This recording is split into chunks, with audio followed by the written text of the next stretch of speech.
Good morning, ladies and gentlemen, members of the media, members of the viewing audience across Trinidad and Tobago and across the world on the World Wide Web. Welcome to the opposition's Sunday press conference, in which we will be dealing with issues, problems, suggestions, and recommendations directly relating to topics that are currently on the national discussion scene. Today, my name is Devendranath Tancoo. I'm the shadow member responsible for finance and the member of parliament for Opuj West. Joining us today at this press conference are my colleagues, the Honorable Member of Parliament for Naparima, Mr. Rodney Charles, who shadows Ministry of Foreign Affairs and is one of the shadows for the Ministry of National Security. And on his left, we have Senator the Honorable Wade Mark, who is the leader of the opposition business in the Senate. I will begin first talking about some finance and economic issues and pass it on to my colleagues thereafter, who will deal with another major issue or other major issues confronting Trinidad and Tobago as we speak. Ladies and gentlemen, over the last 88 months, the government has spent over $366 billion. You would have expected then that average citizens would have seen some improvement in their standard of living and in the quality of their lives. You would have expected some improvement in the economic, social, and financial infrastructure, which could then have created a welcoming environment for economic growth, development, and for the transformation of our economy. But instead of things getting better, conditions in this country have become worse. It is no secret, and I think all members of the population will agree, that almost every sector in the society in this country has deteriorated as a direct result of the mismanagement and incompetence of this government. Now, during these difficult times then, it is critical that citizens must demand accountability from the government for every cent of our money spent, because it is obvious that this country is not getting value for money. But anyone looking at the parliament and anyone viewing any press conference hosted by the Prime Minister and any of his ministers know only too well that this government simply refuses to answer questions on how and why taxpayers' dollars are spent. Even in the Standing Finance Committee, where members of parliament have the opportunity to question general line items, we are met with abusive obstruction by ministers rather than transparency, which is what the country needs. On Wednesday last, the House of Representatives met to examine two matters relating to the 2022 accounts of the Republic of Trinidad and Tobago. The first, a supplementary appropriation or an addition to the budget for the year fiscal 2022 of an additional $815,567,165. Now, this will be subject to debate in Parliament tomorrow, so I will not trouble you too much with that issue.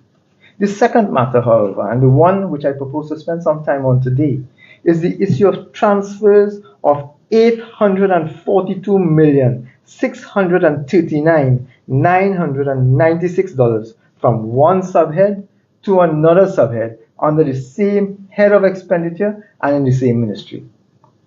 Now, ministers are allowed by legislation to move money around within subheads in their ministries, so that money approved by the parliament during the budget debate for one purpose can be shifted for use for another purpose based on changing priorities within the ministry.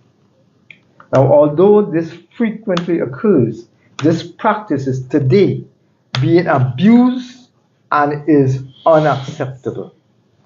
What is worse is that while the initial expenditure would have received parliamentary scrutiny in the full view of the public during the Standing Finance Committee deliberations at budget time, this internal movement of money that is brought to the parliament only to be noted. We as MPs and as guardians of the public purse have no opportunity to question and receive justification as to why the money was not used, why it was moved from what it was initially budgeted for and spent instead on matters that were not budgeted for. So, for example, and this is a real example, The Parliament examined the expenditure of the Office of the Prime Minister. Money was allocated for the establishment of a National Children's Registry and the establishment of a Consolidated Child Support Center. Two critical projects for the protection and benefit of our nation's children, deemed to be a priority when they were brought to the Parliament in October 2022. 14 months after, the Minister of Finance sends this note to the Parliament saying that instead the money was not spent. $2 million allocated to these two critical projects was not spent on these projects, and instead the money was used to facilitate, amongst other things, the travel of the Prime Minister and his entourage to the United States, and for the hiring of 8 persons for a 3-month period. We would have gone through the initial expenditure items in detail before it was approved by the Parliament. But when this minister or any line minister changes its use, there is no provision which allows us to demand explanations about why the money was not used for its approved purposes and why what it was used for was not budgeted for in the first place. Now, the Ministry of Finance supplied with the documents that they supplied to the Parliament what it calls an explanations for transfer. This is for the fiscal year 2022. But when I looked at this document, the first thing I noticed was the stated reasons why over $842 million was not spent on what it was approved to be spent on.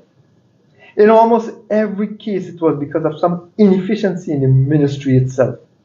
Clearly, these ministries are running on autopilot and the government is collapsing. Let me give you an example of some of the explanations given for why money was not spent on designated line items, on designated projects.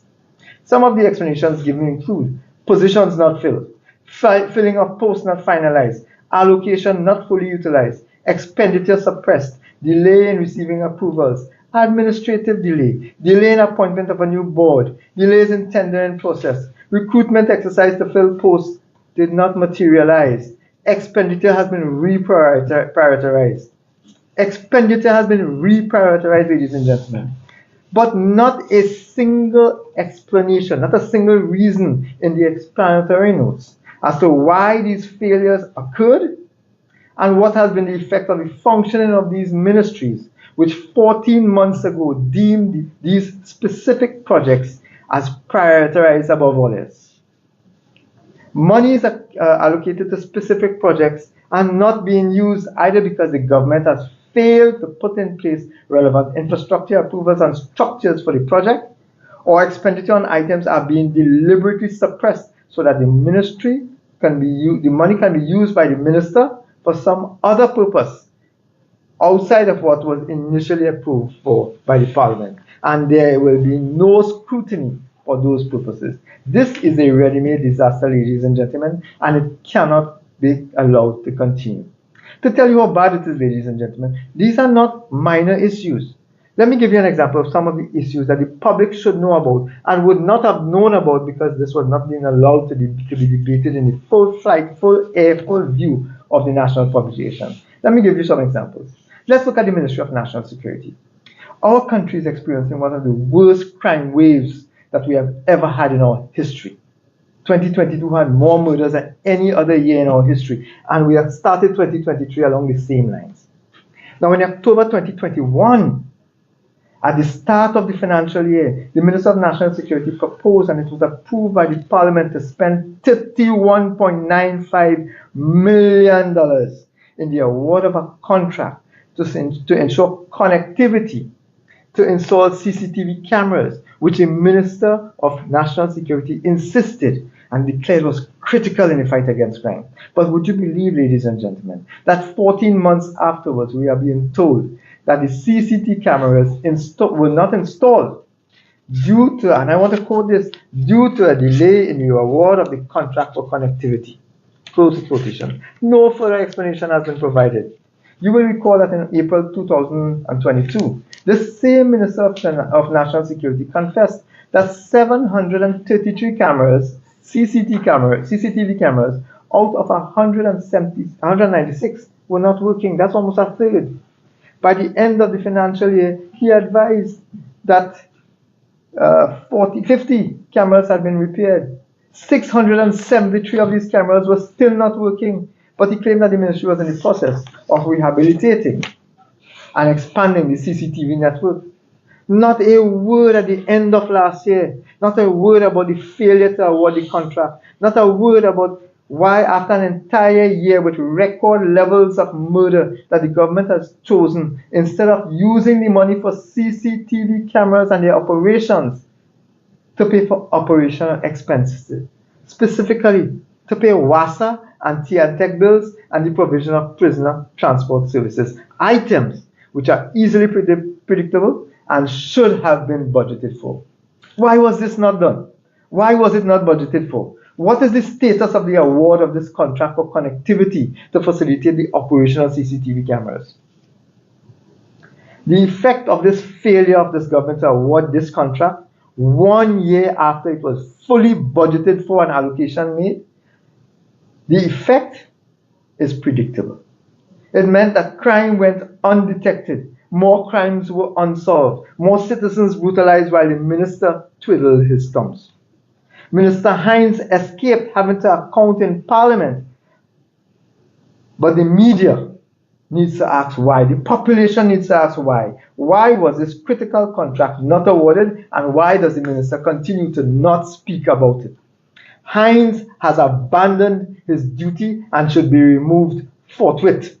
Minister Hines must come to the population and tell us why planned repairs as well for the installation of CCTV cameras at the head office of the Transit Police did not materialize.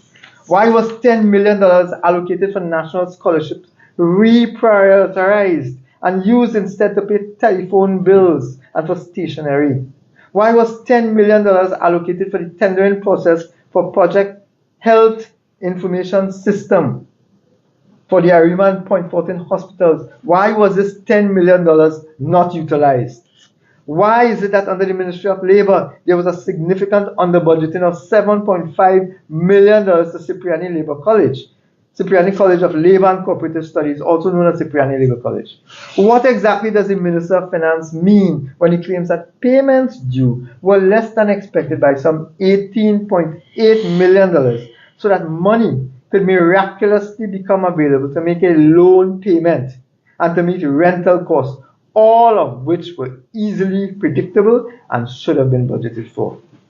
The Minister of Works needs to tell the country why $12 million, which in October 2021 he felt was a priority to be spent on the Traffic Enforcement Center, was 1 year later not important enough to be done, and the money could then be used to be spent on, again, predicted operational expenses, electricity and security.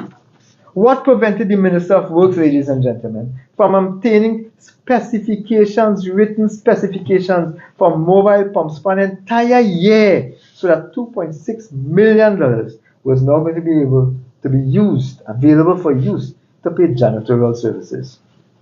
Why was $6 million allocated for major river clearing in Trinidad and Tobago? Only $6 million, but why was $6 million, which was allocated to clear rivers in this country, not used by the Minister of Works? And what effect did this failure have, or these failures had, on the flooding in the relevant area?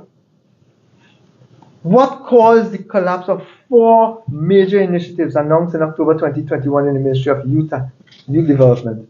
1, the National Mentorship Program, the establishment of the Farm School, the military-led youth program, and finally, the Youth Business Park, that miraculously released over $25 million to be used to spend on salaries and arrears of rent. Youths in this country have been abandoned and sacrificed because the ministry and the government have failed to plan properly. And if you go through these transfers, ladies and gentlemen, and I will share a copy with the media, if you go through these transfers, you will conclude that what was designed to facilitate minor oversights is now being abused by this government. The opposition is of the view that there is need for relevant legislative changes to allow the Parliament greater scrutiny of public expenditure, especially as it relates to transfers between subheads, where money is being spent for purposes other than what it was initially budgeted to be spent on. and for which an allocation was already approved by the Parliament.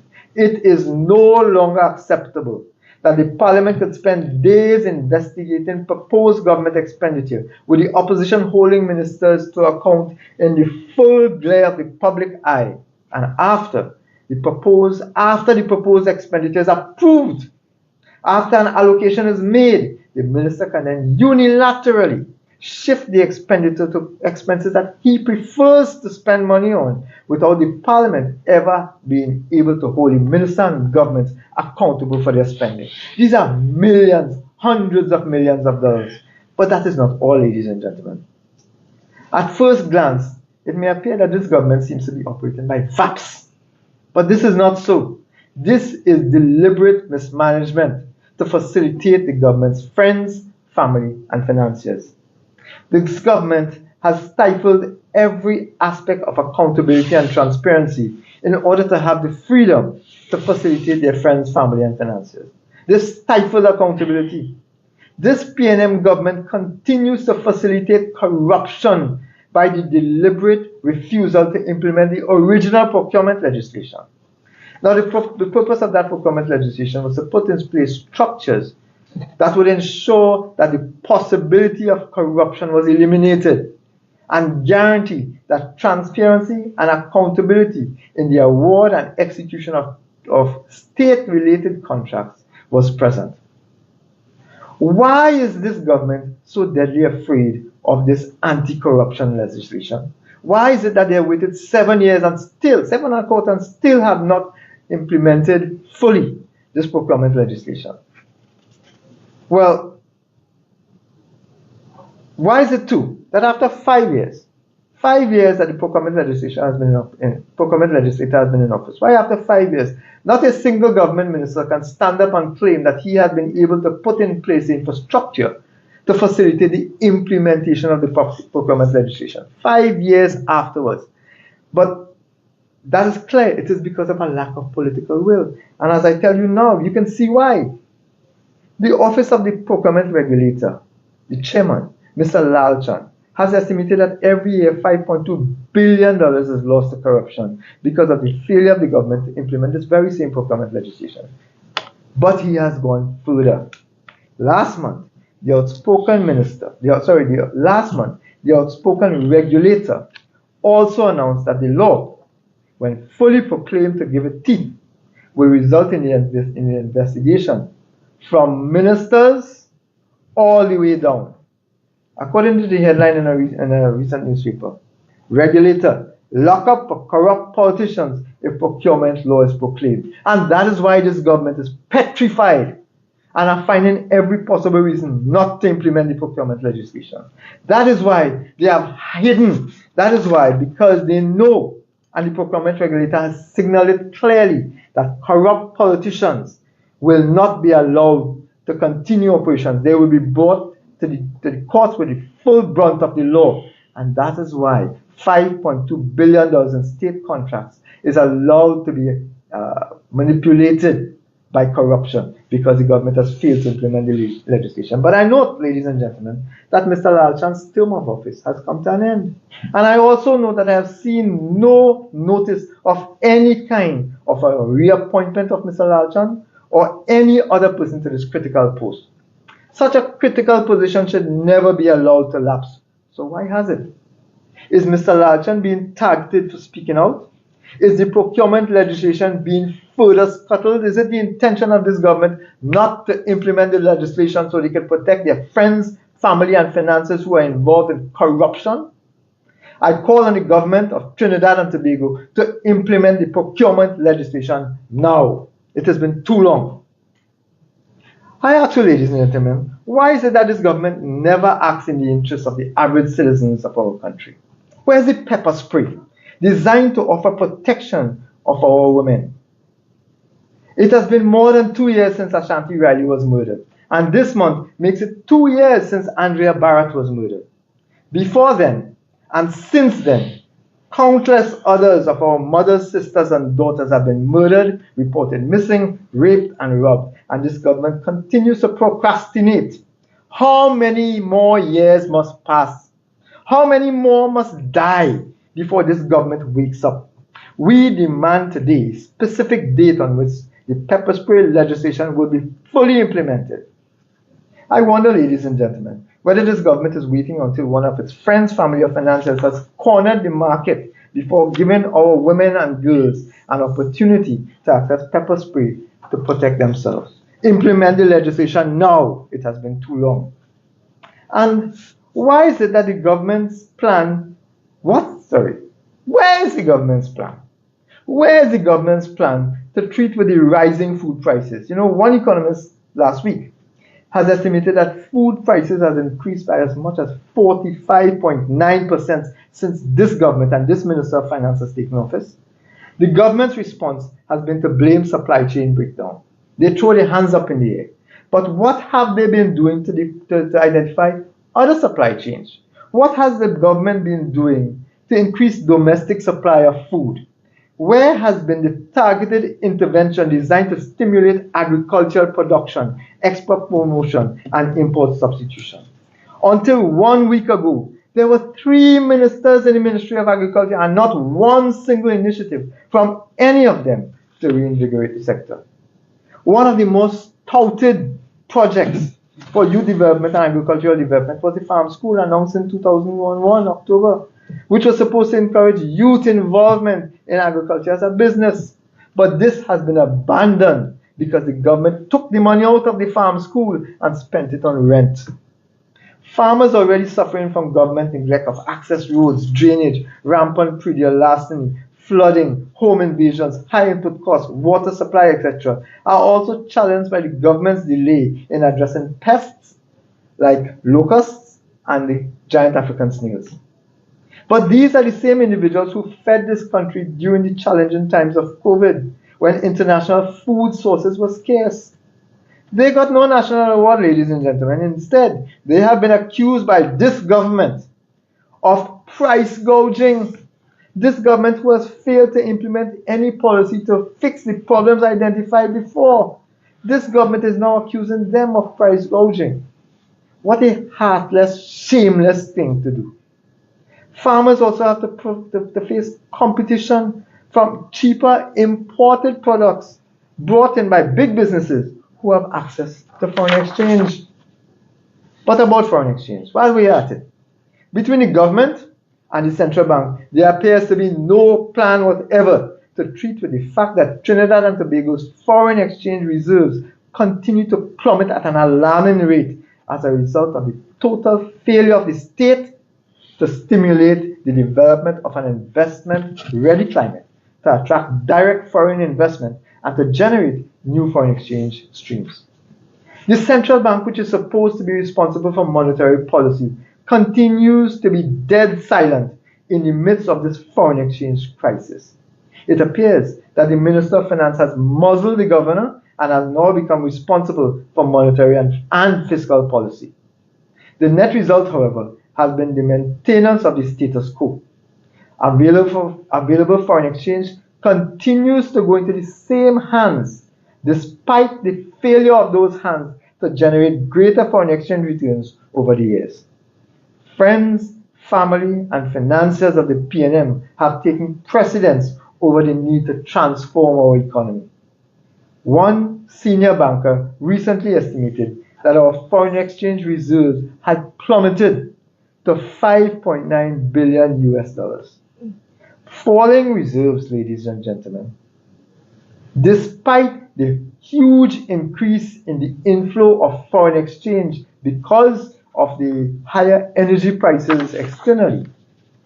Falling reserves, despite this increase in influx in foreign exchange because of high prices, clearly demonstrate the failure of the government to make the best possible use of the higher revenues that they are receiving to invest in export-driven production.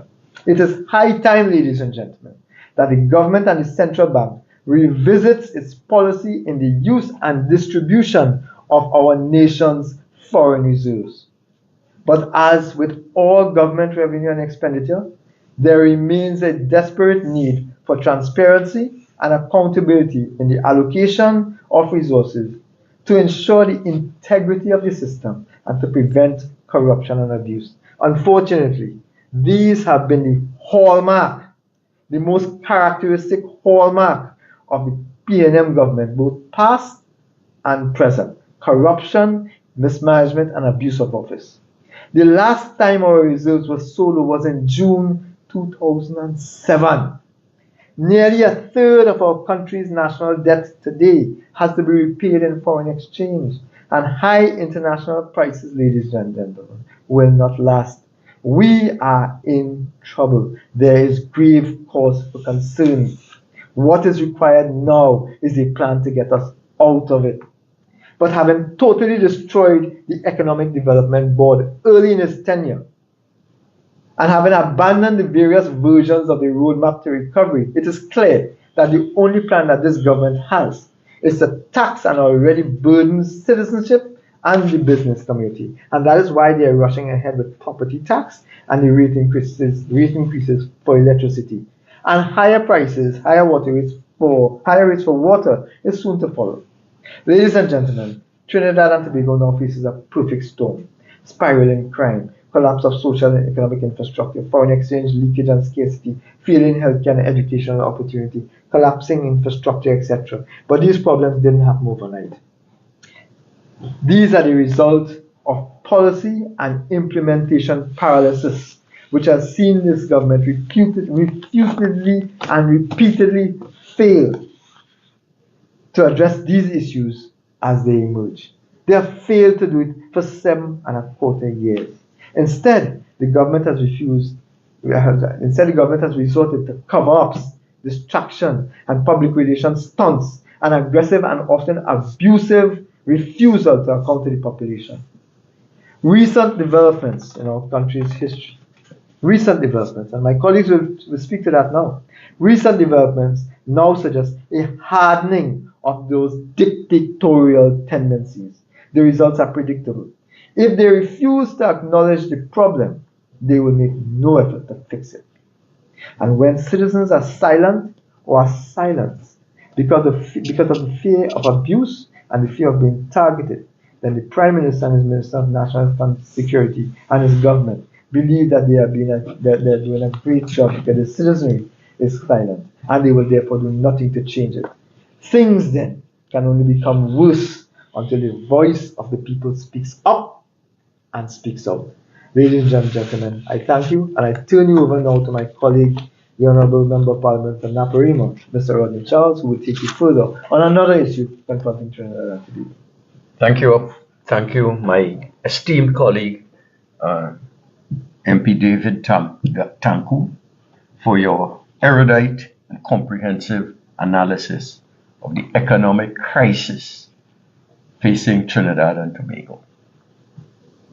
I will be talking about our failing democracy, devoid of institutional and constitutional guardrails that are supposed to protect us and ensure that our children and grandchildren can inherit a democracy that is seeped in delivery capability for our generations to come.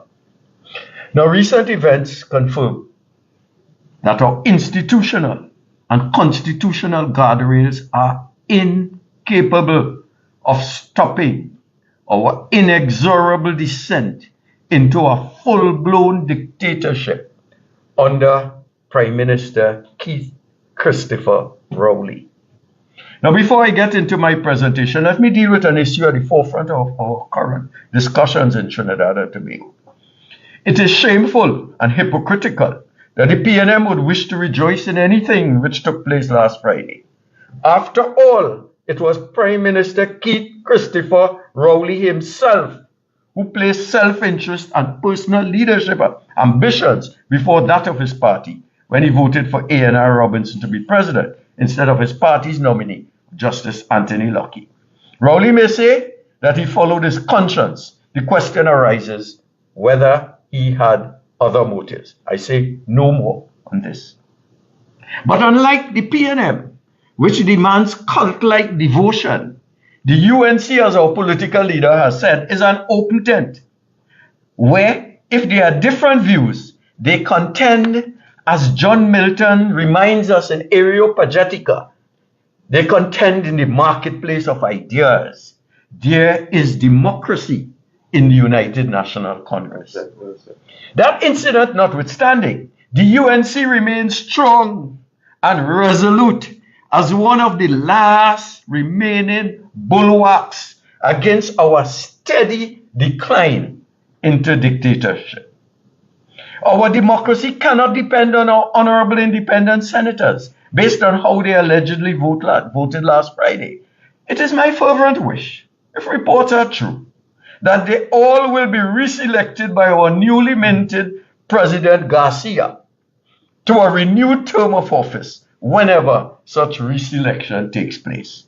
They do verily deserve it. I note that the Prime Minister, while speaking in support of his nominee, Mrs. Christine Kangaloo Garcia, made minimal mention about her immediate family. Everything he said was about her service to country via sundry PNM political appointments. But Mrs. Kamala Persad-Bissessar, by contrast, spoke in glowing terms of Senior Counsel Israel Khan, his qualifications, his track record of selfless contributions to Trinidad and Tobago, and his abiding love of family. It is not for us to speculate on Dr. Rowley's motive for remaining silent on President Garcia's family connections to a significant and well-connected PNM dynasty. It serves no useful purpose. Suffice it to say, as our political leader said on Friday, that we will scrutinize all her actions to ensure that there exists by thought, words, and deeds the requisite and manifest arm's-length relationship between the offices of the Prime Minister on the one hand and the office of the President on the other. I will now get into the substance of my presentation today, which is that our constitutional and other institutional guardrails designed to safeguard our democracy have all been compromised by Prime Minister Dr. Rowley. The latest is the presidency. President Kangaloo Garcia is a decades-long confirmed proselytizing PNM. She went to Judea, Samaria, Pointe-a-Pierre, and the uttermost parts of Trinidad and Tobago to spread the living gospel of the PNM. In religious terms, she is not merely a follower of the PNM orthodoxy, but an apostle, an evangelist, a cardinal, a bishop, and or archbishop of a beloved PNM party. Scripture tells us in the book of Proverbs, quote, train up a child in the way she should go, and when she is old, she will not depart from it, end of quote. Mrs. Garcia has had PNM influences throughout her life as a child, through adolescence, through adulthood, and into elderly maturity. But somehow, miraculously, Dr. Rowley expects us to believe that she is born again, putting on the full armor of objectivity, impartiality, and fairness. Not only that, but her husband is a born and bred second or third generation PNM. Her in-laws are die-hearted PNM. Her father, mother, auntie, uncle, and nenen are till are dead PNM. All still, as far as we know, still proselytizing on the PNM's behalf. As far as we know, she has not renounced the PNM with her own mouth publicly. At least I have not heard it. We have not seen a statement from Balize House that she is no longer a card-carrying member of the cult. We need total transparency, not hearsay, not suspicion, not old talk. Clear evidence that there is a cut between the Balize House and our president-elect. As far as we know, she has not renounced the PNM with her own mouth publicly. And she has not been, she has not yet, and we have not seen a statement from Bali's House that she's not carrying our membership. Large segments of our population fear that when it matters, not in routine, when it matters, she will just be an extension of a political leader, Keith Rowley. A man who boasts in cultist terms, publicly, shamelessly, of the requirement of P&M followers to adhere to the oath of Cosa Nostra. It is the Italian for our business, our thing, P&M thing. Has Christine Kangaloo Garcia ever sworn an oath of Cosa Nostra? Has she renounced the secret code? No, I'm only asking for a friend. Can we expect a 61-year-old devotee of the P&M to learn new tricks of impartiality and objectivity? That is what we are asked to believe at this moment. Her entire family benefits financially and otherwise from Rowley's patronage. Her father-in-law, Anthony Garcia, was the beneficiary of Dr. Rowley's largest, with a significant, important ministerial appointment. You know, Dr. Rowley indeed works in ministerial ways, his wonders to perform. Christine Garcia's husband, Kerwin Garcia, was paid from reports, over $6.83 million in legal briefs under Rowley's administration. Her father-in-law's brother, Noel Garcia, chairman of the Urban Development Corporation of Trinidad and Tobago and Housing Development Corporation. He supervises billions of dollars P&M budgets. How many more of her family members benefit from Rowley's generous patronage? And I ask, is any member of the Garcia clan, for example, advising Minister Foster Cummins? And if so, how much is he or she being paid? My off-the-cuff guesstimation is that the total benefit the Garcia clan receives from Rowley exceeds $20 million solid liquid cash. Wow. Can we depend on her to forget that not inconsiderable sum of money in all her deliberations, presidential actions, and appointments? You see, we have to speak the truth. Sure. Dictator Rowley has succeeded in appointing in the position of president someone who, one can argue, may be parasitically obligated to and have insurmountable difficulty disentangling herself from the many points of executive influence on her close relatives and on herself. Rowley, let's face it, is the most Putinesque in his utterances, his behavior, and desire to control all of our independent institutions. Rowley, a scientist of sorts, has no intuitive understanding of the concepts of the rule of law, the separation of powers, or the entrenched rights and freedoms of individuals, including the God-given entitlement to hold an opposing view. And we are told this by Prime Minister Manning, the late Manning. A volcanologist. He probably excels, and no doubt he does, excel in the studies of the ages of rocks, but knows precious little of the rock of ages.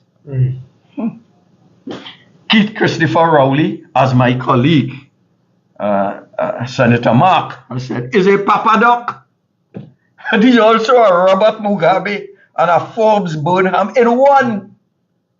An unholy trinity with the primary aim of promoting autocracy. Just last week, in his usual useless ramblings, he confirmed that only mainstream media will be invited to press conferences at the Diplomatic Center. Only mainstream media. If this is not a sign of the grave times ahead for press freedom in Trinidad and Tobago, I don't know what is. By contrast, a White House Correspondents Association brief dated August 29, 2022, by Todd Gilman, in answer to a question, frequently asked question, does the White House Correspondents Association decide who gets to attend news briefings at the White House? And the answer was no. Any journalist can attend the briefings, even if their outlet doesn't have an assigned seat. Reporters, it continues, reporters who regularly cover the White House are issued hard passes to enter the complex. Others can get a temporary pass through the White House press office. End of quote. I recall, in the mid-1970s, as a graduate student in journalism at Carleton University in Ottawa, Canada, I was on 2 occasions given a temporary 1-week pass to attend daily White House briefings. Not Trinidad thing, White House briefings. Not an American citizen, a Trinidad foreign student in Canada attended White House briefings. And those were the 2 most enlightening weeks of my life. So I asked the question, why can't our students at our excellent journalism program at COSTAT not be allowed during specified internship periods to attend news briefings at the diplomatic center? Democracy, you see, is not a cloistered virtue. It has to be exposed to the full glare of questions by the Fourth Estate.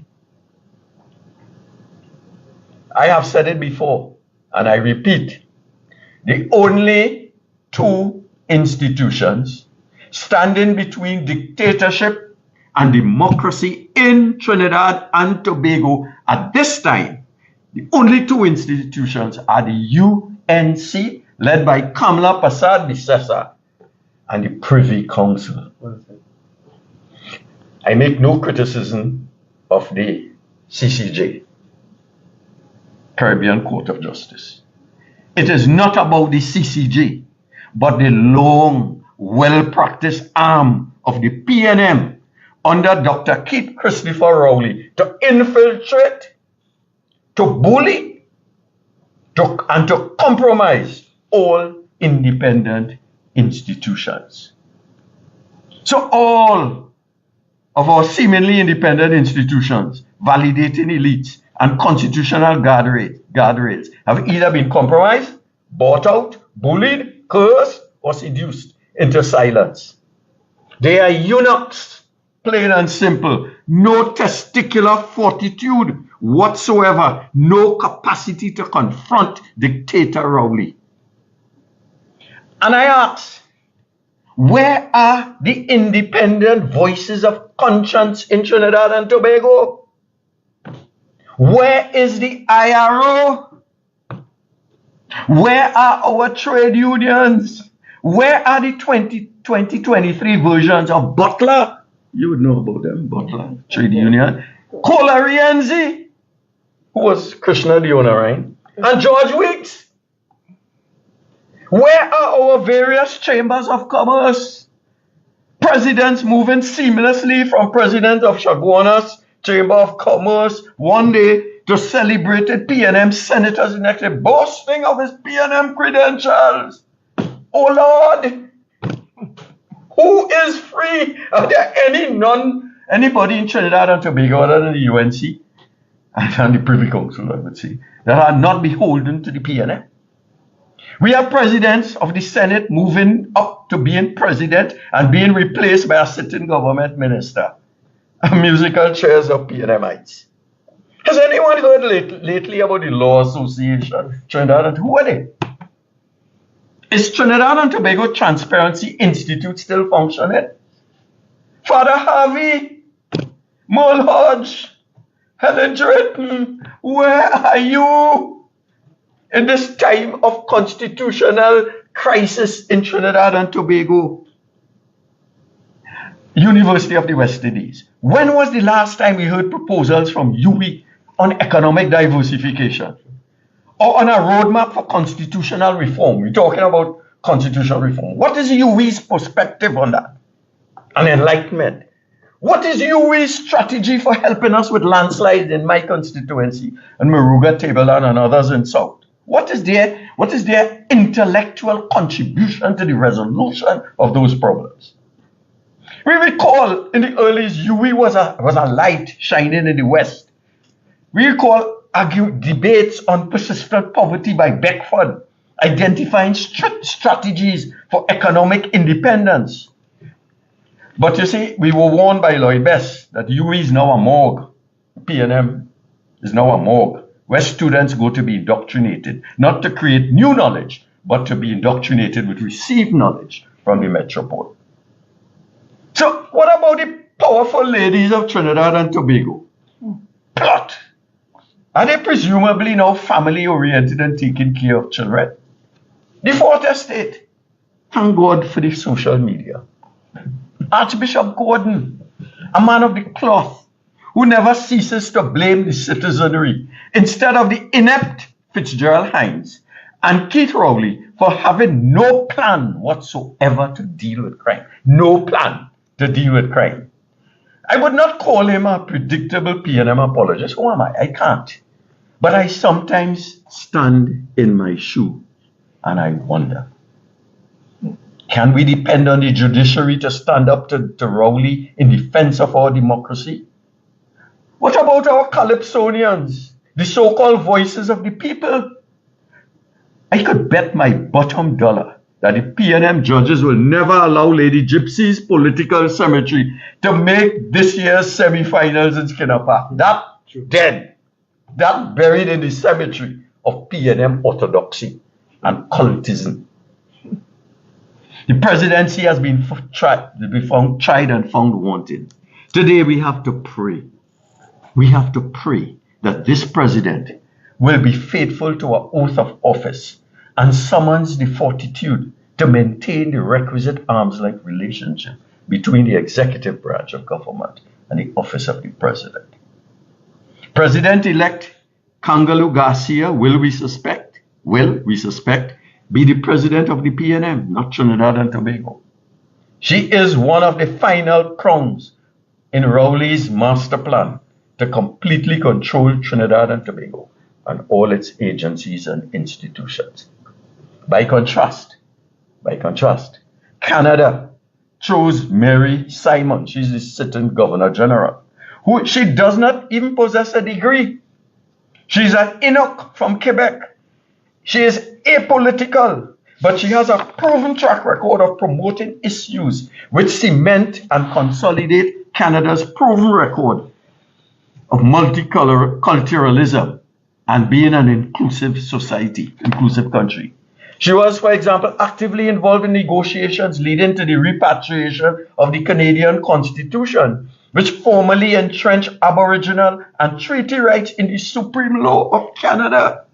She is a living symbol of Canada's aspiration for multiculturalism, bringing people together instead of political division. We cannot continue to keep Christopher Rowley to desecrate and violate our great nation, our constitution, our laws, and our governmental institutions. He stands before us every day, a constant reminder that he cares only about himself, his financiers, and the PNM. Under his PNM government, all our guardrails have been compromised, broken down, and bulldozed away. They gutted the procurement legislation. My colleague MP Tancoo spoke comprehensively on that. By removing oversight for legal and financial services and many others, they gutted it. We had a National Security Joint Select Committee chaired previously by Fitzgerald Hines, now Minister, chaired by a PNM MP. It is a joke. Himself overseeing himself, and the opposition has no significant role in that matter. They attempted to interfere in the selection process for a commissioner of police. Was this to create an avenue for them to wield undue influence over the Commissioner of Police? My colleague, Senator Mark, will talk a lot on that. We have retired heads of the military moving seamlessly into contract positions in state institutions like the SSA. We have reports such as that regarding malfeasance by Daryl Smith and others like that of the shooting of an infant by the Coast Guard, and those reports not seeing the light of day.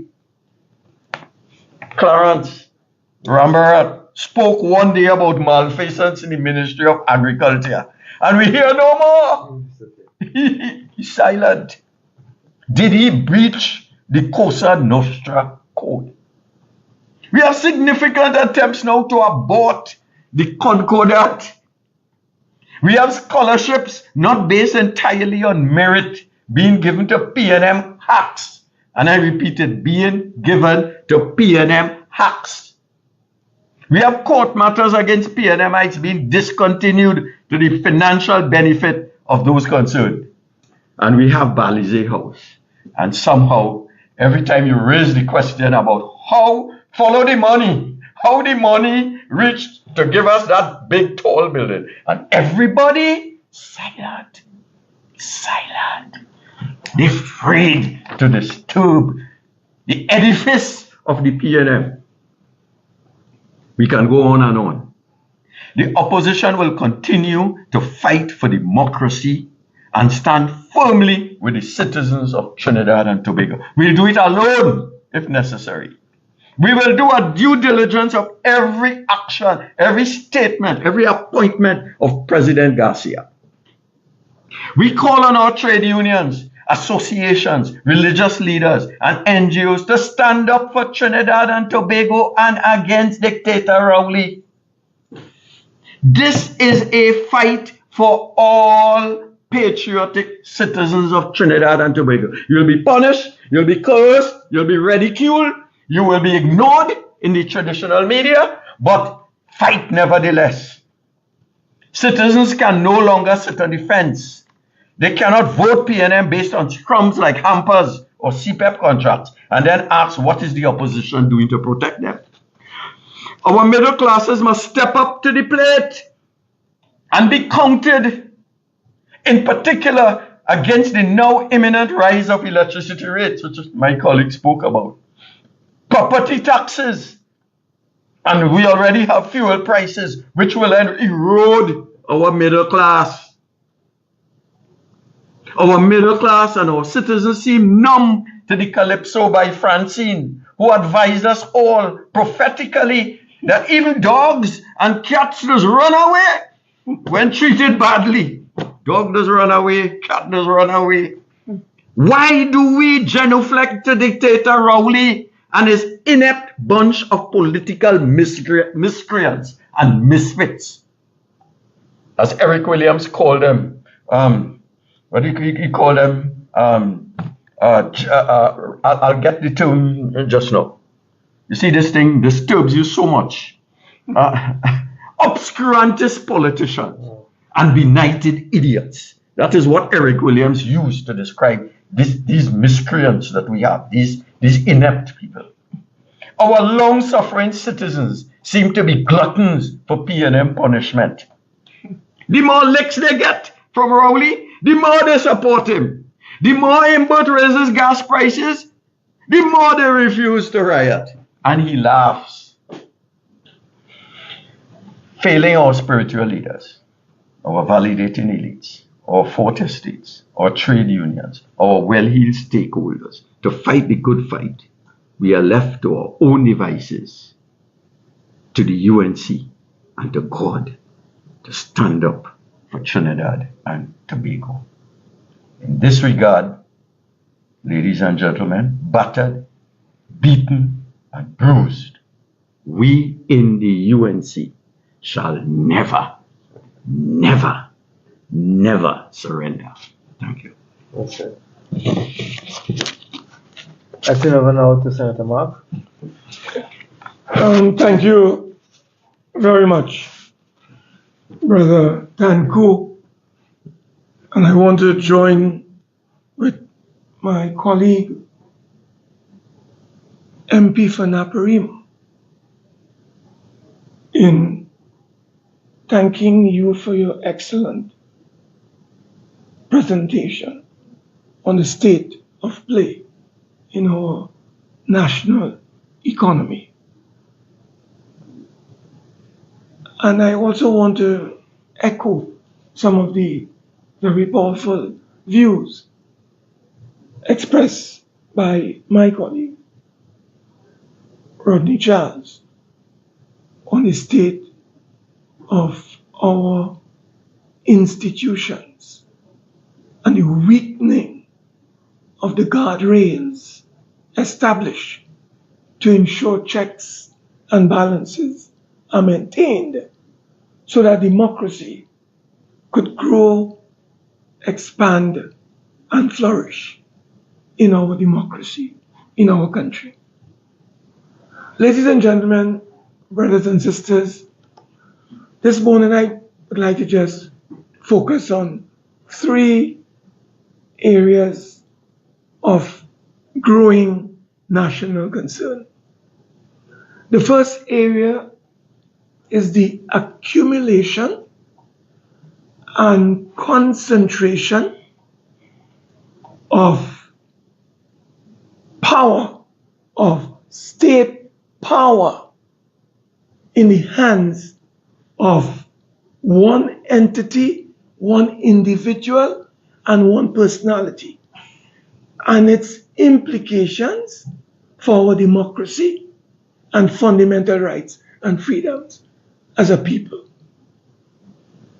The second area I'd like to pay attention to and share with you is the increasing politicization of the Trinidad and Tobago Police Service and the recent unceremonious dismissal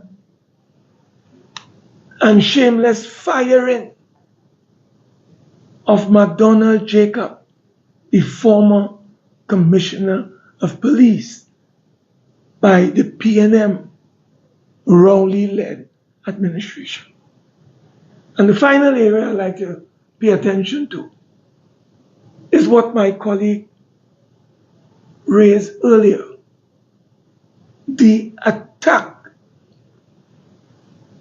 the subtle and growing assault on press freedom in Trinidad and Tobago, and the need for the Trinidad Express to explain in a very transparent and objective way the recent removal / resignation of Fazir Mohammed as the morning host for TV6. What we have seen with the recent election of Christine Kangaloo Garcia to the exalted office of president, which is supposed and was designed by the framers, given its constitutional duties and functions, to act as a check and balance on executive overreach in our nation. We now have a communion.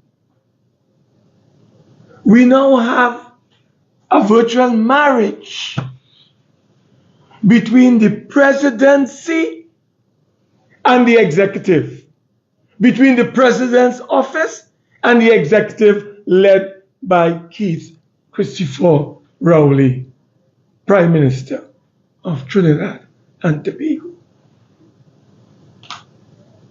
When we combine this concentration of the presidency with that of the executive arm, and conscious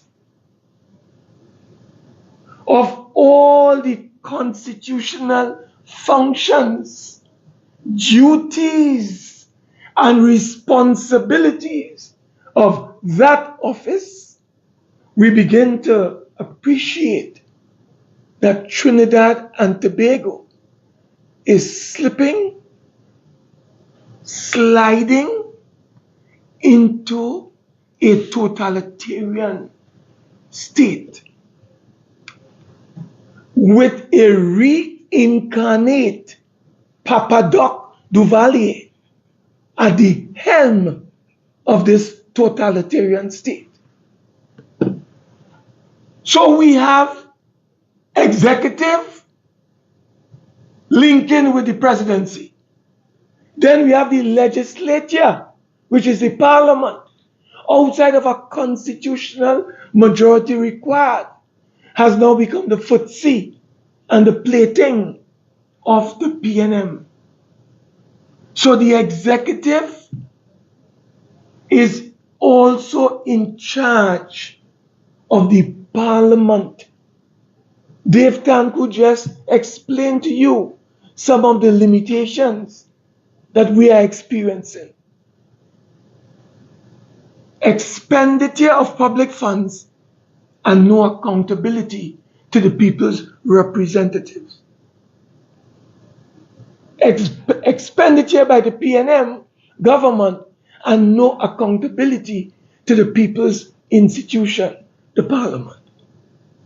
So the parliament, the legislature, is captured by the Brownlee government.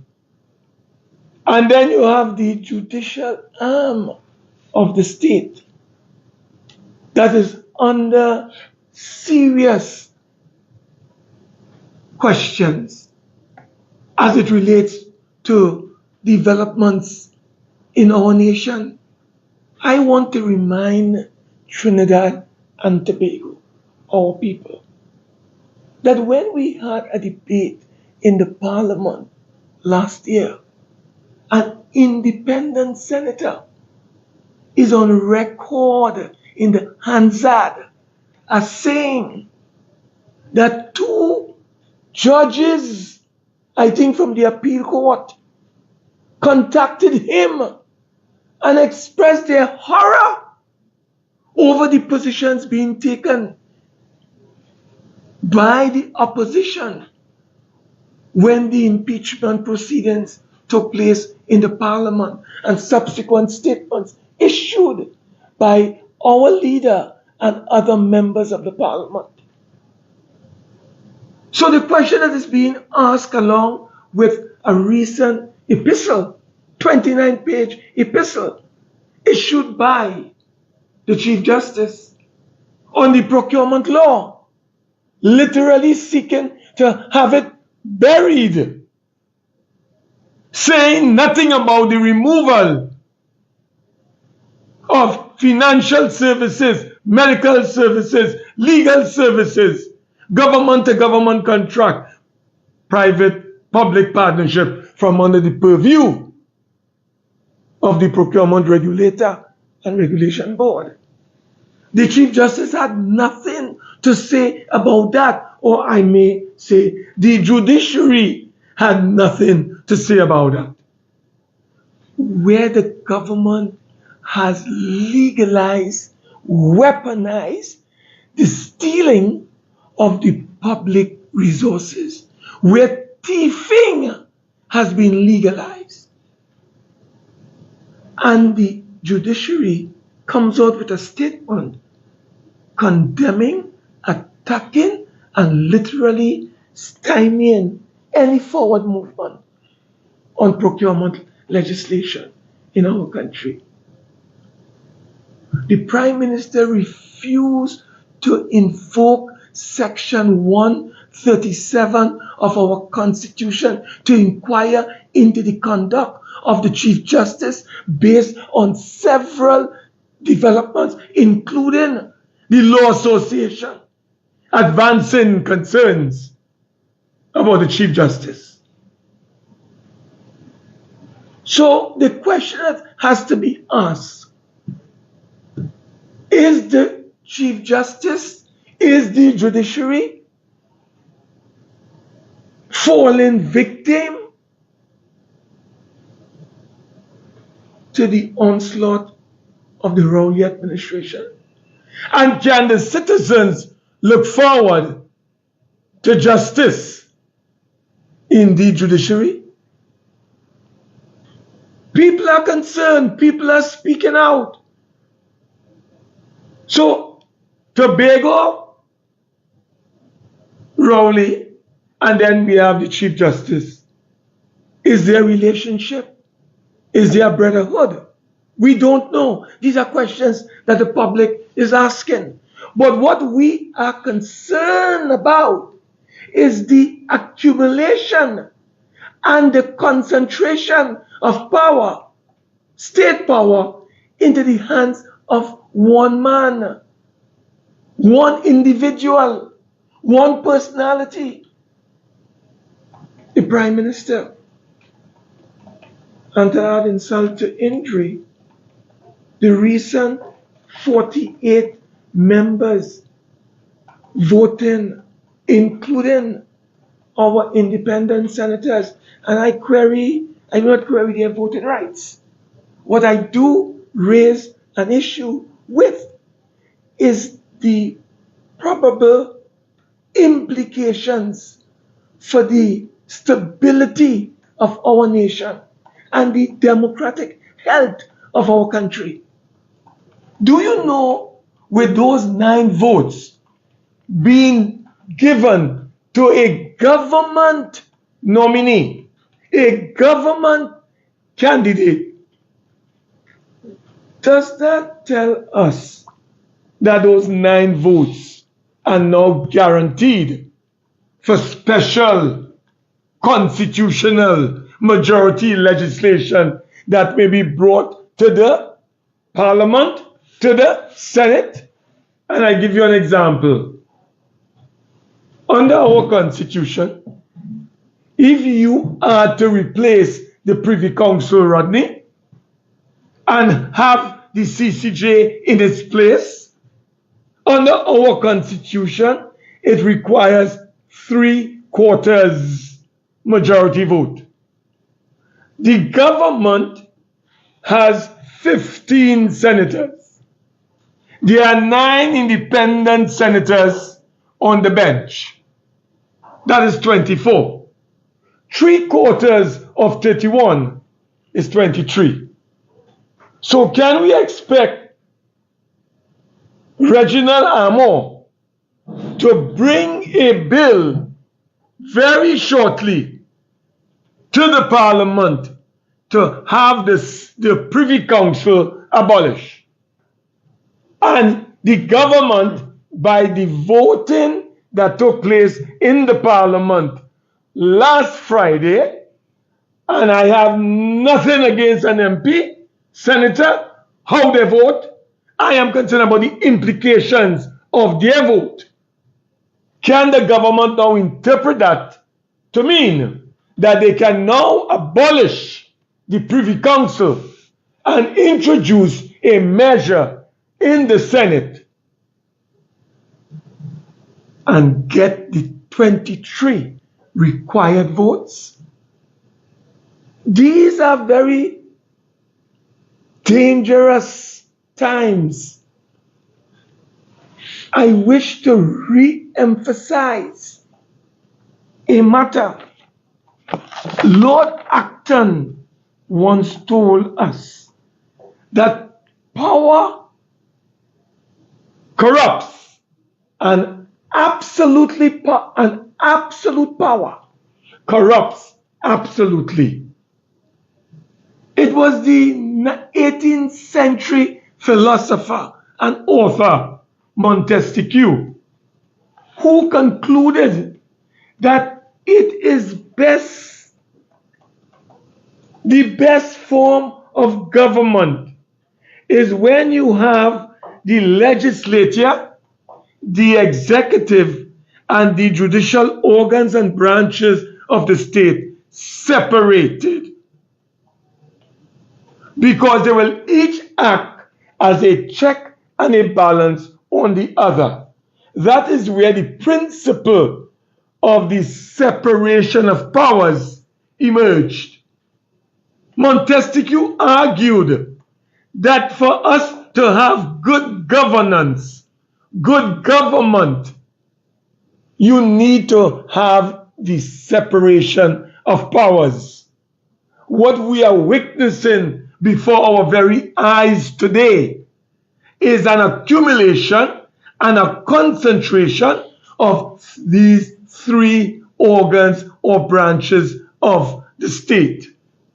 And Montesquieu warned us that whenever we have the concentration of the three organs of state into the hands of one individual, as how they had in the monarch Louis XIV in France, what do you have? What do you receive? What emerges is despotism and tyranny in any country. And this is what we are facing with Christine Kangaloo Garcia elevation to the office of the president of our country. This new president will have the power to appoint all our commissioners that oversee free and fair elections in Trinidad and Tobago, which is the Elections and Boundaries Commission. Is this portending? Is this an omen? Is this a signal, a sign that Trinidad and Tobago will never be able to experience free and fair elections once this lady takes charge of the presidency in March of 2022?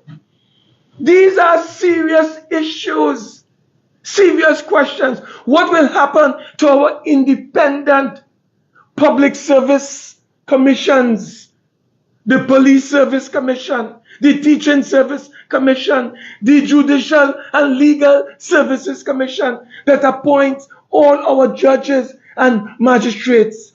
Would we now have a completely saturated bench where judges have the insignia on their forehead, PNM and Balize?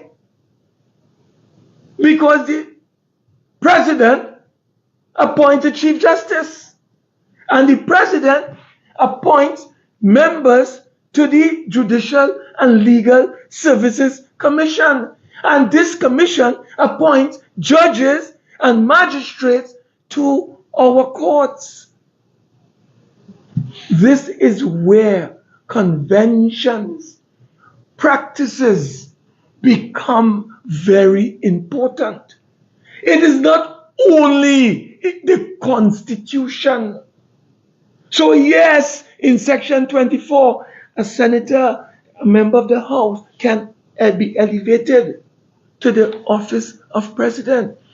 But when you put an active parliamentarian, an active politician, moving from the president of the Senate, having a history of hostility towards the UNC, having a history of association with the PNM, going on a public platform and telling the country, we are now going to be spreading the gospel according to the PNM, and appeal to people to go to their homes, their villages and communities. So the gospel of the PNM will now be spread in Balize House, which is now newly rebaptized, rechristened President's House.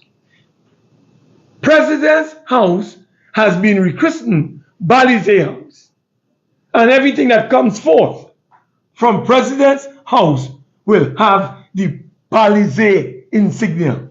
And this is the danger that we face. So I warn the people of Trinidad and Tobago You seem to be in a deep slumber. I call on the people to wake up and smell the coffee.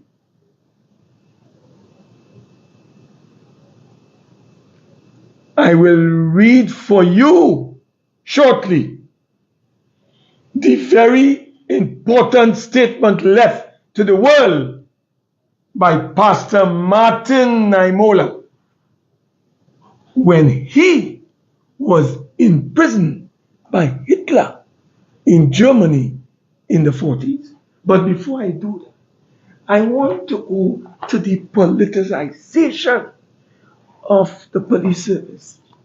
Ladies and gentlemen, in that famous judgment of Endell Thomas versus the Attorney General of Trinidad and Tobago, it was made very clear that when we talk about the public service, the Lord Diplock said in his judgment that the public service is to be insulated. They must be made up of insulate members of the civil service, the teaching service, the police service, and they should be free from any political influence, either directly from the government of the day. This is what was said in the Lord Diplock's judgment on the Endell Thomas versus the Attorney General, that the police service must be insulated from political influence from any government of the day. Ladies and gentlemen, I want to bring to your attention these headlines that appeared in today's papers. McDonald Jacob has been retrenched. McDonald Jacob has been dismissed unceremoniously. McDonald Jacob, by his dismissal and the failure to renew his contract, is telling Trinidad and Tobago he did not carry out the agenda of the Prime Minister and the government of Trinidad and Tobago. I call on McDonald Jacob this morning at this press conference to tell Trinidad and Tobago, what did the Prime Minister and the government of Trinidad and Tobago ask you to do that you did not do, that resulted in your dismissal unceremoniously and the passing of the keys to the kingdom to one Earl Christopher? You need to tell the country the truth. Liberate your conscience. What we do know is that Gary Griffith told Trinidad and Tobago that he was dismissed, his contract was not renewed on one ground. The Prime Minister and the government provided to him in a special vote $45 million. To do what? To go after the PNM's political opponents. Rodney Charles, Dave Tancoo, Wade Mark, Anil Roberts, Rudal Munilal, Kamla Prasad Bisasa. And this former commissioner refused that instruction and order because he believed in the rule of law and he maintained the independence of the operational aspects of the police service of Trinidad and Tobago. What has happened? Listen, ladies and gentlemen, we told you just about 10 days ago, something was occurring, something was cooking up in the police service. And we called on the then and still acting Commissioner of Police to tell Trinidad and Tobago whether a deal was struck to kick out, to dismiss, to fire McDonald Jacob. Have you become the substantive Commissioner of Police? And even before that took place, we asked the question, were you given the keys even before being promoted and elevated in the office of substantive Commissioner of Police? Did you receive the keys to the kingdom? The kingdom is the Commissioner of Police official residence in the St. James Barracks. We never got a response. Up to this day, we never got a response from Ola Christopher, acting Commissioner of Police. Well, we have the Guardian. We have the Guardian of Friday, January the 20th, 2023. And on page 5 of this Guardian newspaper, and this is supposed to be the Guardian of democracy, supposed to be a fairness newspaper. I want to quote what the Guardian told Trinidad and Tobago and the world. The Guardian told Trinidad and Tobago and the world that rumors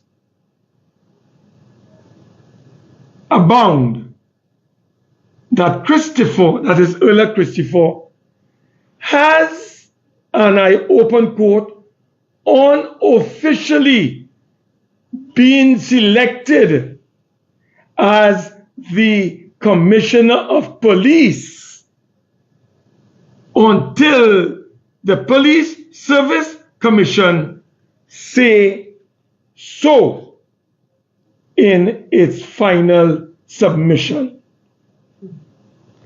We are being told by the Guardian that Ola Christopher, in quotation, unofficially has been selected as the next Commissioner of Police, and the Police Service Commission will report accordingly. This article went on further to say that Ola Christopher, right, was given the keys to the official residence at the St. James Barracks. The question that the country is asking, and I just want to brief you on something else. In today's papers,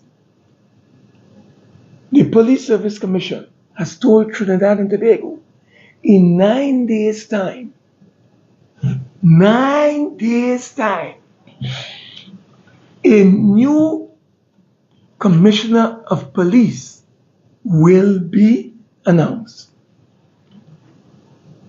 A merit list will be sent to President's House, and a notification will be sent to the Parliament.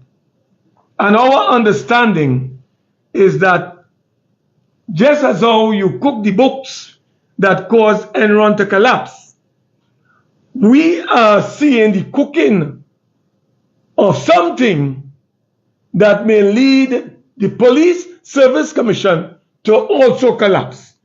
Because if what we have read is true, and if the Police Service Commission, on their merit list that they are submitted to the President in 9 days' time, results in Ola Christopher being the #1 candidate, it means that the Police Service Commission has been uncompromisingly simply, they have been, let me put it another way, they have been compromised. And I call on Judith Jones, the chairman of the Police Service Commission, to speak to this issue that appeared in the Guardian on Friday. That you, the Police Service Commission, will be a rubber stamp for the government in promoting as the first choice on your merit list Earl Christopher, who has already been given the keys to the kingdom and is at a place, or supposed to be at a place, called the Commissioner of Police Residence at St. James Barracks.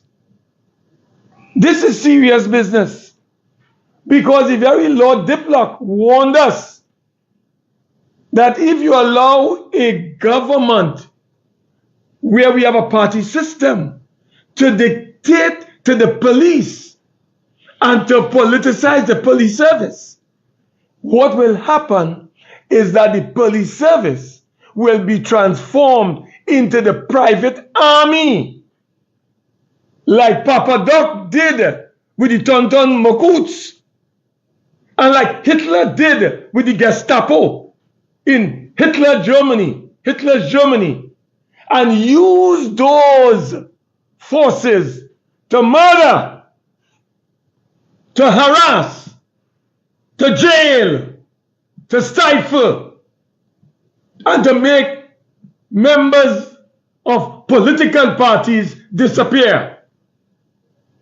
This is where we are today.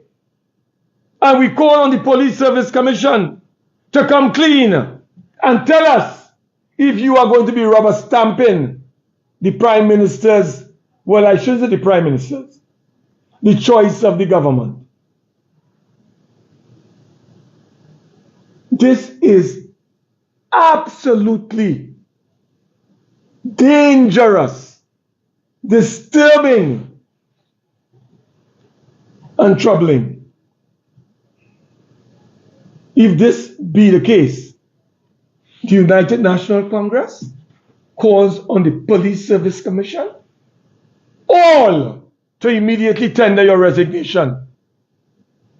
You cannot be used as the footsie of any government. You cannot be used as the footstool of any government. And what we are being told in this article, that the unofficial new police commissioner is Earl Christopher. And you have told the country that in 9 days' time, your choice and pick for police commissioner will be sent to President's House and to the Parliament. We await to see the first choice. But I also want to tell you something else, or in addition. Dr. Rowley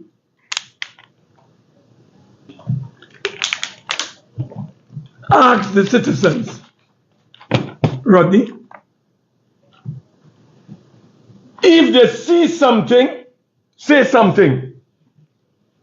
He asked the citizens to help the police fight crime.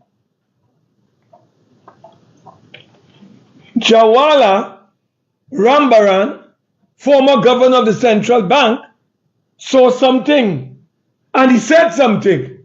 He saw where financiers, friends, and family of the PNM were abusing the foreign exchange system. And he came out publicly as a public servant to warn the country of what was taking place. What did the government do of Keith Christopher Rowley and his deputy, Colin Imbert? You know what they did? They cut the throat of Jawala Rambaran from ear to ear. And they got their yes, President, yes, President, yes, acting President, to do what? Sign his death warrant. Christine Kangaloo Garcia. And in a High Court judgment, the court mentioned the name the president whose name was mentioned in a court judgment as acting unlawfully, illegally, and unconstitutionally because Jawala Rambaran was entitled to the protection of the law. So he saw something, he said something. What was the end result? He was dismissed. He was fired by the government led by Keith Christopher Rowley. What happened subsequently? McDonald Jacob. They say, if you see something, say something. Well, McDonald Jacob, our former commissioner of police, saw that the PNM left the ports of entry open with no scanners for years. And McDonald Jacob told Trinidad and Tobago, illegal weapons, murdering our children, our daughters, our mothers, our grandmothers, our sons, were coming in legally through our legal ports of entry because of the absence of scanners. Ladies and gentlemen, before you could blink your eyes, McDonald Jacob was sent on 35 days vacation leave. He was forced to take 35 days of vacation leave. And when he was supposed to return, nobody, they tried to get onto this failure called Hines to find out what is happening with Jacob. Jacob used to be like a prop, sitting side by side. We warned him, The UNC warned him, when you are commissioner of police, do not get too close to politicians. They're like fleas. They will bite you. No, they can't find Minister Hines. They try all how to get Hines. Hines hiding. He called, he answered, then there are technical problem. They can't find him after that. So they use Jacob. They spot him out like a dry orange part, and now Jacob is without a job because maybe they wanted Jacob to arrest Tancoo. They wanted Jacob to arrest Rodney Charles, Wade Mark, Anil Roberts, Rulal Munilal, the leader of our party. And Jacob, like Gary Griffith, said, I'll have no part of this. Where is Jacob today? So I want to warn the police, not to warn the police, I want to give them an advice. Yesterday was Gary Griffith. Today is McDonald Jacob. Tomorrow is Ursula Christopher. Christopher. And any other police officer who decide to play political footsie with that independent office of Commissioner of Police in our country. You cannot sleep with the PNM. The PNM has no authority to direct any police officer to arrest anybody in Trinidad and Tobago. That is unlawful. That is illegal. That is unconstitutional. So, Madam Ursula Christopher, you are the acting commissioner of police. We understand you have the keys to the kingdom. And we also understand from this Guardian report that you are slated to become the officially appointed commissioner of police when the merit list reaches President's House and comes to the Parliament, we are predicting, and I ask the news, the media, to pay special attention to this merit list. And I ask the media to pay special attention as to who the government's majority will vote for as the next Commissioner of Police. Will it be Ola Christopher? If it is Ola Christopher, we have given you all the evidence of the cooking up of this whole arrangement in order to use Ola Christopher as a PNM political stooge and tool in order to come after the opposition United National Congress and anyone else in this society that stands up for the rights of the people and defend our Constitution. So press, we want you to pay attention to what is happening in our country. Members of the media, I want to say two final things. And I want to pose them in the form of questions. Was President Paula Mae Weeks kicked out of the presidency? Or did President Paula Mae Weeks voluntarily retire and did not seek a second term? This is a burning question that people are asking. Because nowhere, we have done some research, and we may be wrong. We are still doing our research. Nowhere in our research thus far did we see the President of our Republic telling the people of this country that she's only interested in one term. She's here for one term. We haven't seen it. We are still researching it. But the Prime Minister told Trinidad and Tobago that he was told by this president she will be president on two conditions. One, she will not be able to stay at President's House. And two, she doesn't want a second term. Where is that in the public domain? So the question that people are asking is whether with the merit list fiasco and the incursion and insertion by this high public official, who we found out to be the Prime Minister, which resulted in a breach of the Constitution, because the President, who had received the merit list with Gary Griffith as number one, instead of sending it to the Parliament, she gave it back to Blitz C. Prasad, which was a breach, a violation of the Constitution. Did the Prime Minister believe or feel the President ought to have defended him a little more in this matter, and he wasn't satisfied with that defense? And as a result, the President is no longer at President's House? Was the President unceremoniously removed from the presidency? We need answers. The Prime Minister needs to come clean. And I ask the outgoing President to come clean. Were you removed? Were you kicked out?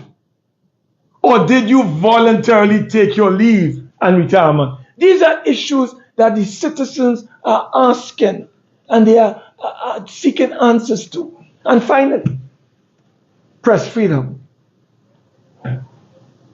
I would like to ask the Trinidad Express, because they're always asking us and the people to be transparent, to be accountable.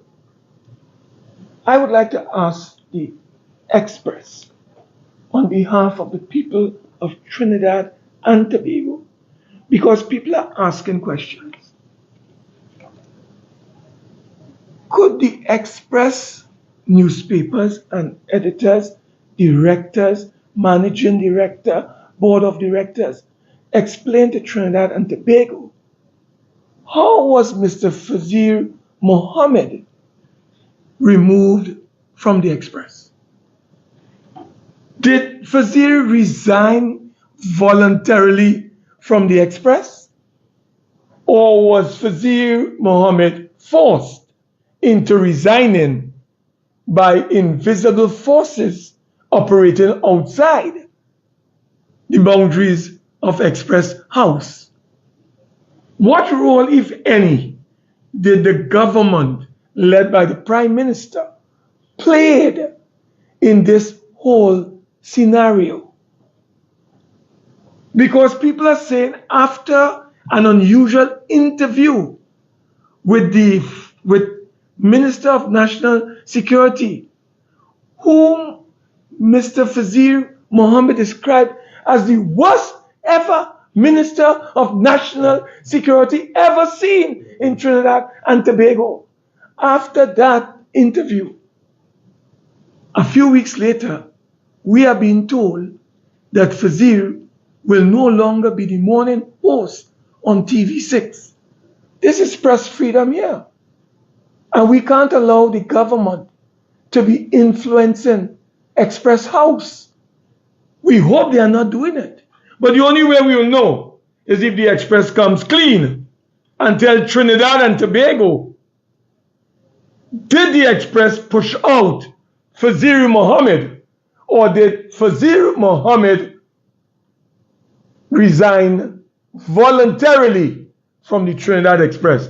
The people are asking questions, and the Express newspapers and Express House have a duty and a responsibility to clarify, be transparent, and be accountable to the people of Trinidad and Tobago. And Mr. Prime Minister, I find it very revolting, disconcerting for you to tell media personnel not to come and cover your press conference.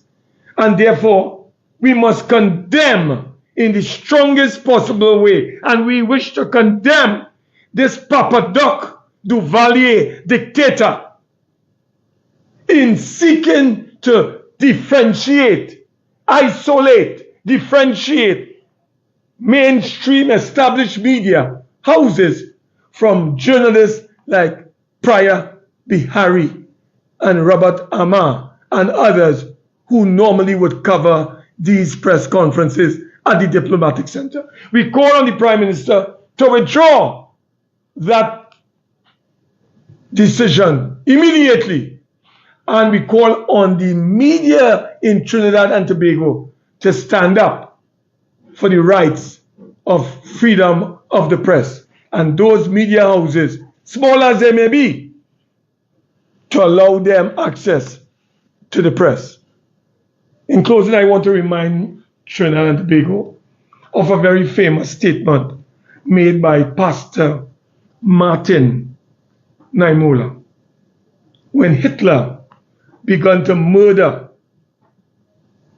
citizens in Germany who were opposed to him.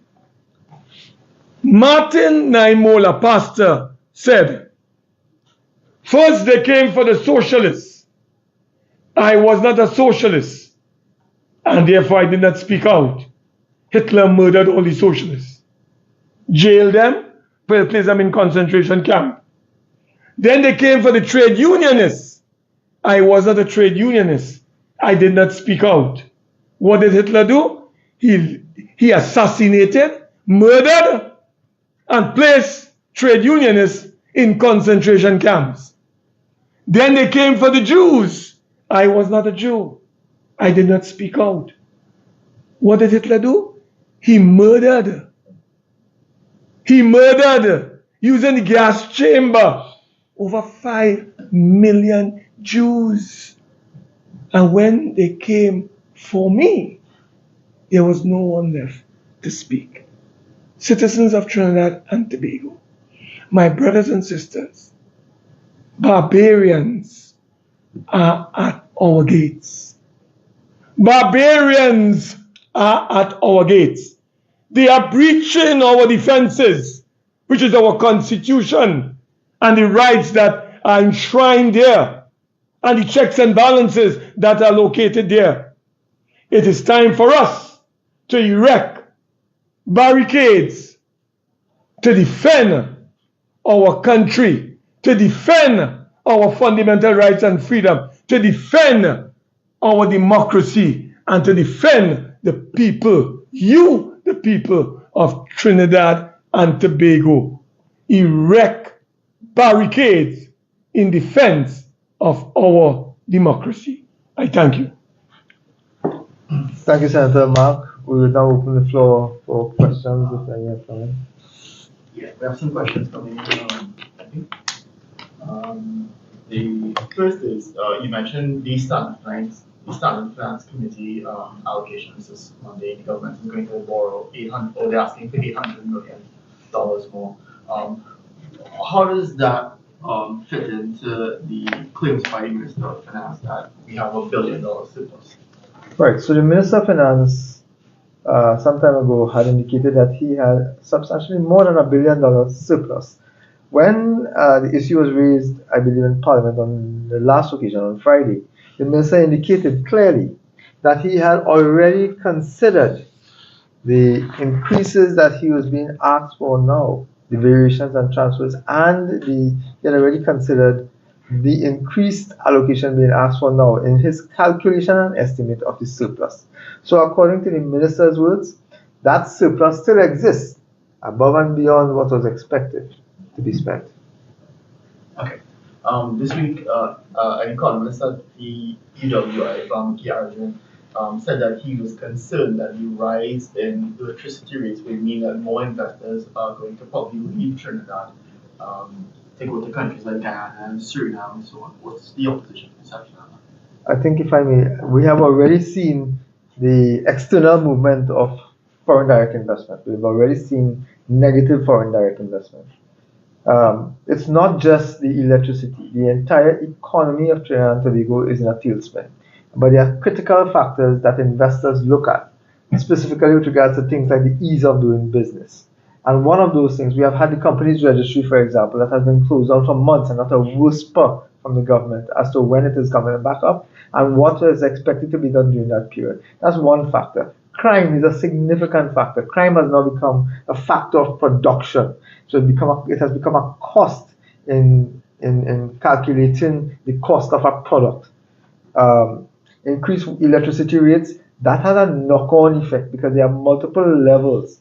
When you count warehousing, there's a cost for electricity. You count retail costs, you count manufacturing. At each stage of production, there's an electrical cost going up, and that will be added. So it's a cumulative cost. It's no longer just going to be the cost of electricity at that point in time. So there's likely to be a dramatic rise in the cost of doing business for investors in Trinidad and Tobago. And obviously, they're going to look for more attractive locations.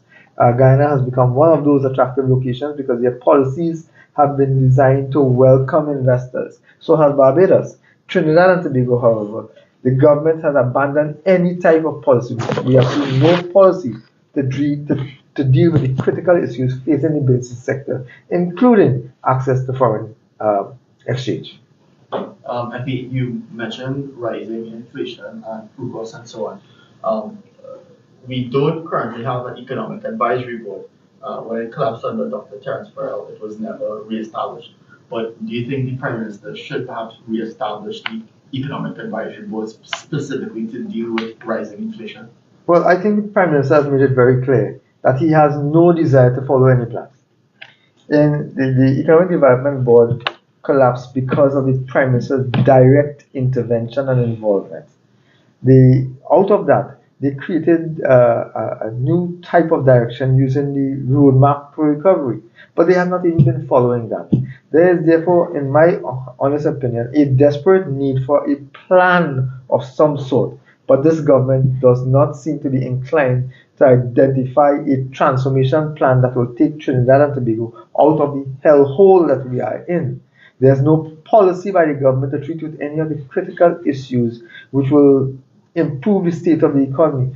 This government seems to be content flying by VAPs because it works for them. It is a deliberate policy which allows the government to facilitate friends, family, and financiers at the cost of taxpayers. And Charles, you again expressed concerns over the appointments of Christine Tancoo as president. Ms. Tancoo has said that she's going to serve with love as president. But how would you respond to that? Do you think that she would perhaps alter her views to be more? In politics, you do not depend on the goodwill, and well wishes of individuals who own office.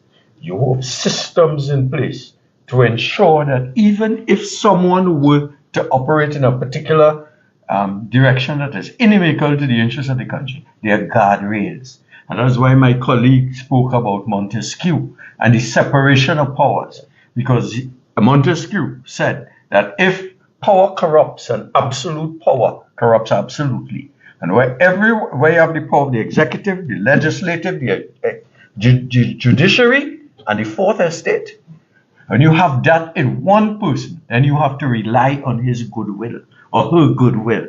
I learned from scriptures, trust not any individual, because we are all desperately wicked.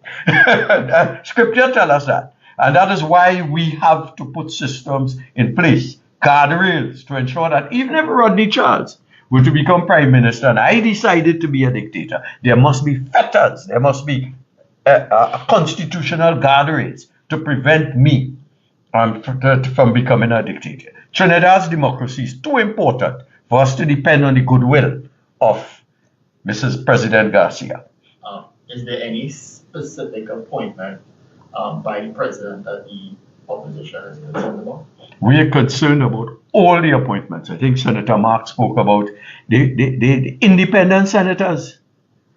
We have in the past called for institutions like the trade union movement, the law association, the IRO, the chambers of commerce and whatnot to nominate. So then it would be an additional guardrail. But when you have a president who is appointed by the prime minister, and the prime minister has a way of appointing people who are dependent on him, like he does not like. And we had, some discussion, my colleague, about Jacob, and once you ask a question, and Manin said it, once you question him, he becomes angry. I see it in Parliament. Hate, acrimony. If who are you? Go to Barbados. So when in all of this, I mean, we are all individuals and we all have our strengths, we all have our weaknesses. But every individual holding serious position in Trinidad must be fettered by constitutional guardrails.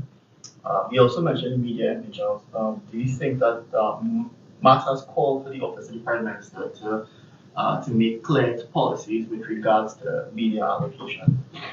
It hasn't done so as yet. Do you think that this should perhaps? Two things. Matt has testicular fortitude.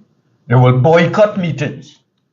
The Prime Minister does not invite your colleagues. There cannot be no gold standard, big shot journalists and poor relations journalists. They have to either stand up collectively or be slaughtered individually. So they should demand that they will not attend press conferences called by the Prime Minister unless he treats all equally and with due respect. Senator, you mentioned outgoing Commissioner Jacobs now. Before Mr. Jacobs went on leave, he mentioned the issue with scanners, or the lack of scanners at the ports. Do you think that there's a connection with that and the fact that Mr. Jacobs has not been reappointed in his position? Well, we can't say definitively whether there is an inextricable link or connection between the both. But it is passing strange, however, that as soon as that statement was made by the acting commissioner of police, a few weeks later, without any kind of warning, any kind of signal prior to that. He was asked, obviously, by the Minister of National Security through the PSC, I believe. And Minister Hines, you can correct me if the records are not straight on it. Did you ask the commissioner to go on leave, Minister of National Security? Because I noticed something, Rodney, and we need him to clear it up. The commissioner said, in my opinion, I sat in the seat of COP in one of the most treacherous and difficult period in the TPS. What does former acting commissioner Jacob mean by treacherous? He said this was the most treacherous period. That is why I'm asking Minister Hines whether he instructed Mr. McDonald Jacob, former acting commissioner of police, to proceed on leave. And whether it is our view, it does appear to us that there's a link between him exposing the absence of scanners on different areas of our ports of entry into this of illegal weapons through our legal ports of entry, and his subsequent instruction given to him to proceed on leave. So we need to investigate it some more, but it is really passing strange that so soon after making that statement, he found himself on 35 days leave. And I read in the papers where he had a 3-year contract with the government, which the Police Service Commission deemed illegal and unconstitutional. And then the government used this opportunity under Section 76 of the Police Service Act to allow him to remain on the job for 1 year, which they are entitled to do. And his contract, from what I understand, came to an end in December. And what happened? There was no renewal. They at least could have explained to him why they were not going to extend his contract and tenure. But it is total disrespectful. It is contemptuous. It is almost filled with contumely for an acting commissioner of police. Yes, he was a failure. Yes, he presided over 600 and above murders. But who really have to take responsibility for that? It is Rowley and his bunch of misfits who are ultimately responsible for the spate of crime in this country, because there's no policy, there's no plan, and there's no vision to arrest crime in TNT.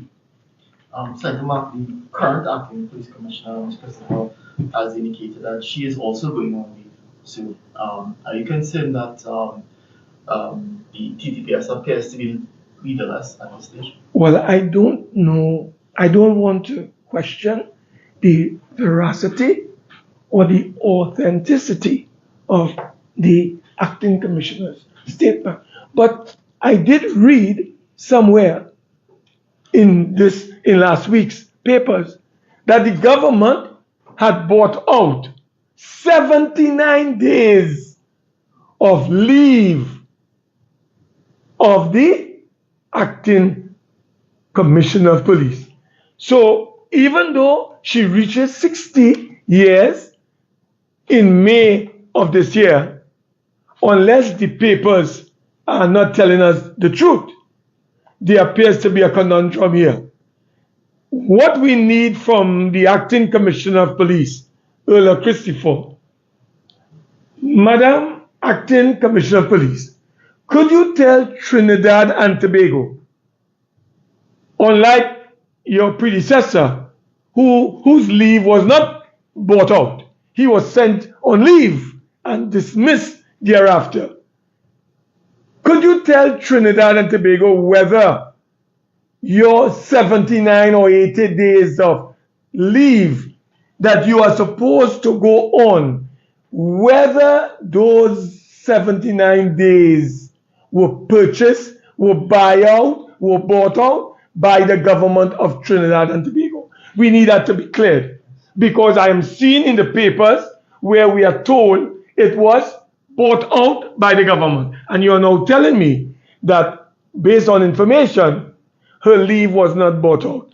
I think that something is wrong, and we will soon know, because if she does not proceed on leave and becomes Commissioner of Police at the end of this month, given the information that we have received in the newspapers from the Police Service Commission, then the answer to your question will be addressed properly.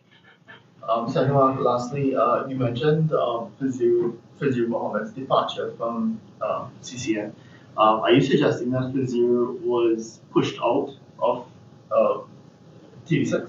What I am suggesting is that the people who followed CNN TV6 morning program and listened to Fazir Mohammed, they are asking questions, because Fazir was like an institution within CCN TV morning program, and all of a sudden we understand he's going, and there's no proper explanation from TV6 or CCN TV, right, as to why he is leaving. And I didn't get the impression that Fazir, listening to him on the morning program, that he was happy, he was joyous, he was going on to better things. I got the impression that Fazir Mohammed may have been pushed out of that station, that company, but I leave it up to TV6 and that company to clear the air. But it appears to me that he has been pushed out, and I think we need information from the company to clarify. And I see that he has been replaced by an individual who seemed to be much more amenable to Hines and to other government ministers. So I cast no aspersions on the new host, Marlon Hopkinson, but it appears that unlike Fazir, who was more out front and serious in his interrogation, I get the impression that our new kid on the block, who has taken over, appears to be more, amenable. Those are all the questions we have. All right, so since there are no more questions, I want to thank members of the viewing audience for their presence here today. And I urge you all to be careful out there. Be safe. COVID is still a major issue. And stay in touch, Trinidad and Tobago. Bye.